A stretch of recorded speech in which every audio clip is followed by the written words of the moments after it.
Hey guys, Brandon Willem with CCM Magazine. Today we are hanging out in the CCM Cafe with a couple guys from the rock music. It is Steele Crosswhite and Caleb. I don't know your last name. Yeah. Just Caleb. Caleb, yeah. So as people are scrolling this interview, they're hearing me.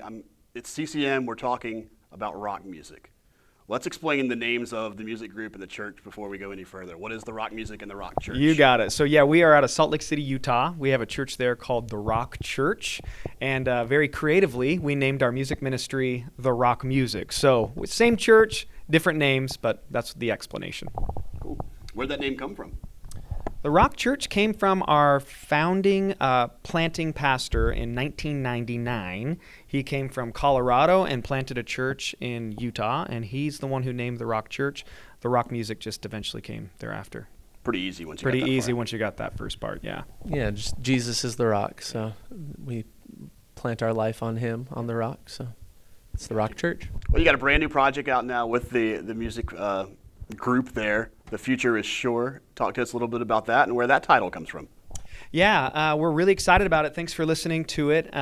It has just been released, and The Future is Sure comes from one of our songs. The song is Mercy, and that song talks about the mercy and the love of Jesus, but how we can also know that our future is sure with him. It's got a number of different songs on it, a number of original pieces, and a few covers as well. We're very excited about it, and we're excited to be here to talk about it today. And if they haven't heard that song, there's a special acoustic version that they can go back that you just did here today. That's right, they can yeah. listen to it. That's absolutely right. So not only are you the pastor of this church, you're a worship leader, you're a songwriter. Where do you find time to fit all this stuff in? Caleb, where do you find time to fit all this stuff in? I'm still trying to figure it out, I think. Yeah, it is. It's tiring and exhausting, but it's worthwhile work. So we're both pastors at the Rock Church. We have 6 other men that are pastors with us, so 8 pastors total.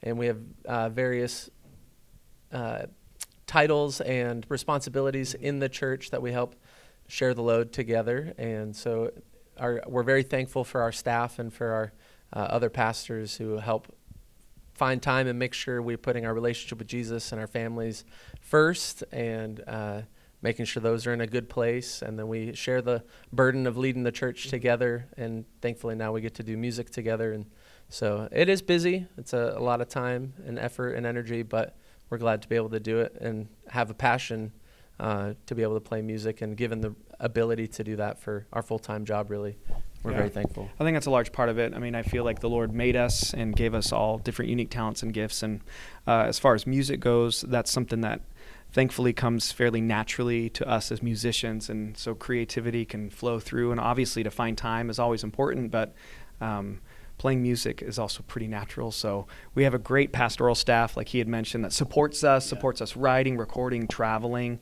But it's all about that local church. It's all about coming back home and sharing the message and love of Jesus right there in Utah. Speaking of the songwriting, you're here in Nashville because you are songwriting for the church. How's the session going? Just a few days in. Yeah, we've had a great couple of days here. We had a great co-write session yesterday. We're having another one tomorrow and another one the following day. We've been partnered with some awesome guys out here that we've not only enjoyed writing songs with them, but also becoming friends with them. We feel like our hearts have been knitted together. It's been really, really cool. So this church, it's in Salt Lake City. It is a Christian church. Yeah. You want to talk about that? Yeah, so the Rock Church started in 1999 in Salt Lake City, and God has just really blessed. We're very thankful. Our founding pastor moved in 1999 with this idea of how do I reach out to our LDS neighbors, and we are just astounded at what the Lord has done. Both of us, our lives changed joining that church and really found purpose in following Jesus and living for him in that. And the church is just an amazing fishing hole, really, where people who have an affection for God and a relationship with him, but maybe are searching for what that looks like as far as religion or a relationship with him and church structure. We have a lot of seeker folks who come through looking for answers and how do I get right with God. And we're able to just hold out this idea that it's grace. It is a gift of God. God loves you. He is for you, and he did everything that he needed to make a right relationship with you. And all you have to do is accept that, receive that, to place your trust in him, And so really it's just an easy message many times of just you can push aside your works-based religion, push aside your trying to earn your favor with God because he loves you and he wants a relationship with you. And so many times we're just astounded by folks like in the Bible who come and just say, how can I know God? Right. How can I get right with Jesus? And we're able to just lead them to the Bible. So yeah, it's amazing. Like, just to dovetail off of that, Utah is the least evangelical state in the country. It's less than 3% Bible believing. And yet we have a lot of folks there that are Mormon or LDS, so that there's a spiritual background.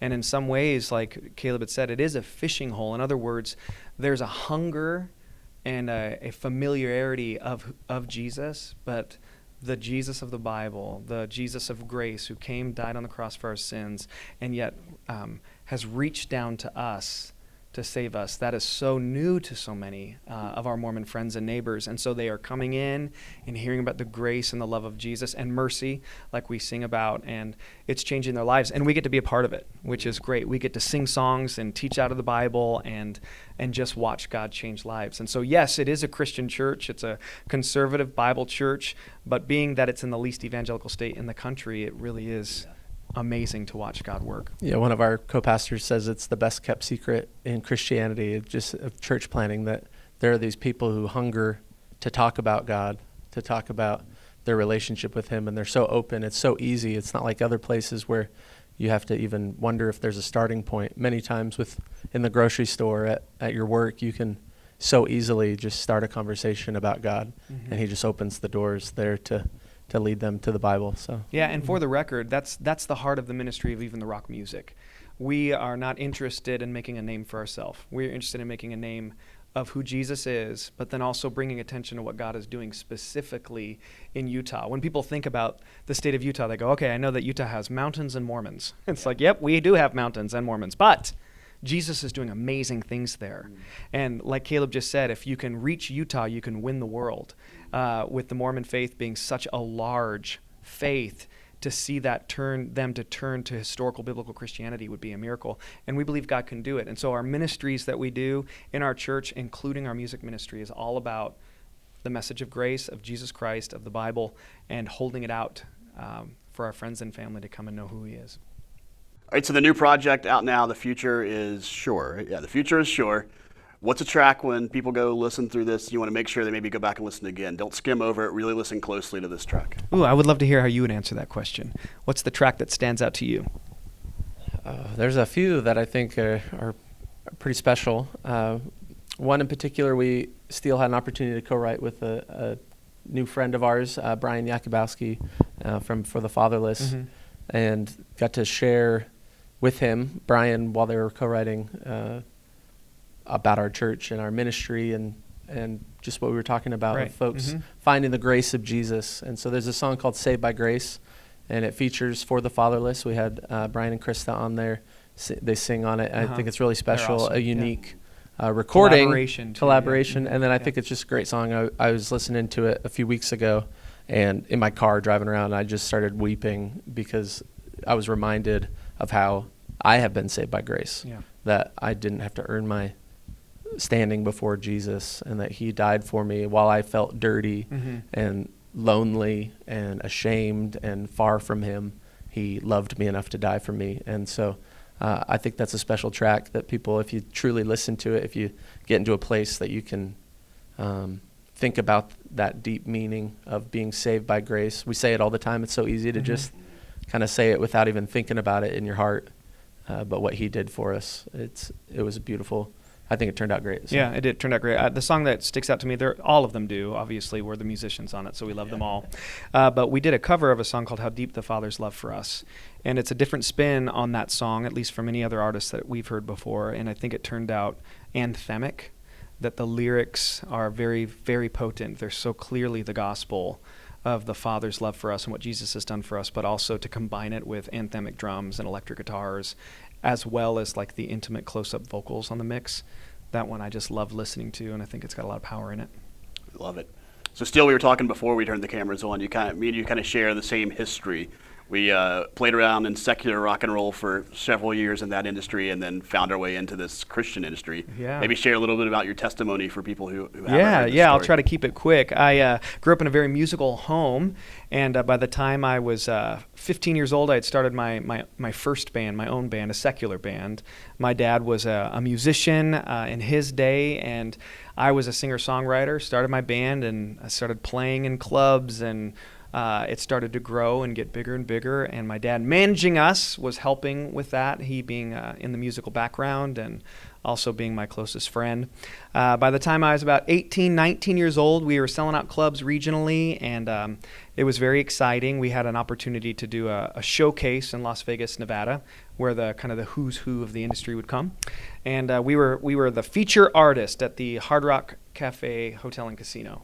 And we were to play Which on... no longer exists. No longer there. I know, it's crazy. And June 9th was our show, and we had gone there a few days early to... This is before social media, so we had to go there and flyer the town and get everybody excited about it. And my dad had gone to get everybody ready to talk to some of the managers and tour managers and booking agents to kind of get the buzz going. And he ended up passing away the day before our show.